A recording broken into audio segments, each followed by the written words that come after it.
So what's been happening recently is South Texas Border Patrol has been overrun by immigrants crossing in that area. And because they can't process all the people they're apprehending, they're sending plane loads of people, mostly from Central America, from Honduras, Guatemala, and El Salvador, to El Paso to be processed by immigration here.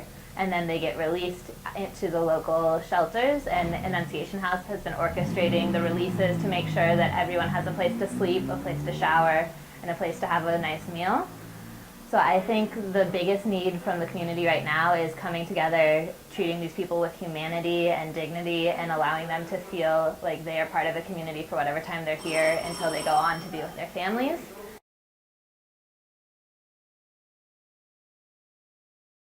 I think they're clearly refugees, the vast majority. There may be some who aren't, but most of the people that we've met, they're fleeing because people in their family have been killed. There's absolutely no employment. They're living in poverty. They have no hope for democratic reform, and I think the United States oftentimes is responsible for some of that. We have not promoted democracy in Central America. We've destabilized some of these countries. When you hear stories like one woman told us, we said, ¿Cómo está la seguridad? This was in San Pedro Sulas in Honduras. She said, you can't live here. She said just in the last week, 10 young people were killed. 2 of them were children under 8 years old.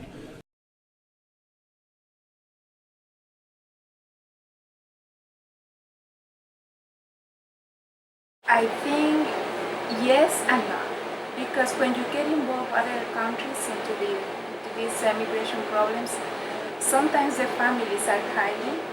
Sometimes they find out that they are here and they may try to kill them. So there are several cases of why they are here, right? Sometimes they are persecuted in their own country, and you are fighting against a very powerful enemy. So you might want to, first of all, I think that social worker can talk to them and find out their cases. Because as far as I know, they are flying out from their countries. They don't want them there. So it's unwanted in their country, and here we can provide for